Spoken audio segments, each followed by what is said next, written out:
我呢一身嘅裝扮係咪贏我已經去咗泰國呢？其實我而家就身處有小泰國之稱嘅九龍城啊！每年嘅4月就係泰國嘅新年，而我哋選擇喺呢日就舉行咗泰國潑水節2015，想感受一下泰國人嘅傳統文化同埋熱情，我哋唔使搭飛機㗎，跟我嚟啦！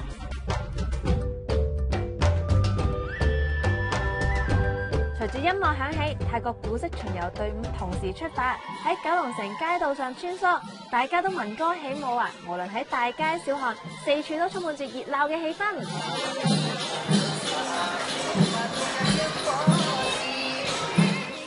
Hello， 澤傑，我知道咧，今次咧個古色巡遊係由你設計嘅喎，點解當初會有咁嘅構思嘅咧？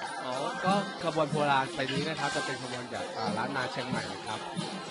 因為我見到好多朋友咧都特登飛去泰國咧去參加，想今次咧將呢個潑水節帶到嚟香港啦，咁令到所有嘅香港人咧可以開開心心，同埋咧重新出發迎接新嘅一年。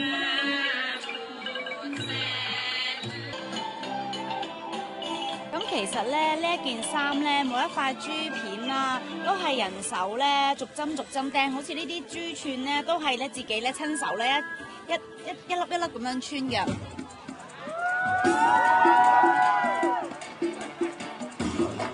哇！個個已經揸住水槍準備就緒啦喎！我哋一齊用水去祈求幸運同埋順利，一齊出發啦！Go go go！ 哇！呢度台好熱鬧啊！除咗好多市民過嚟同我哋一齊參加之外，店鋪入邊嘅員工都齊齊出動啊！我唔同你哋講住啦，我一齊同水作戰，下年再見你哋啦！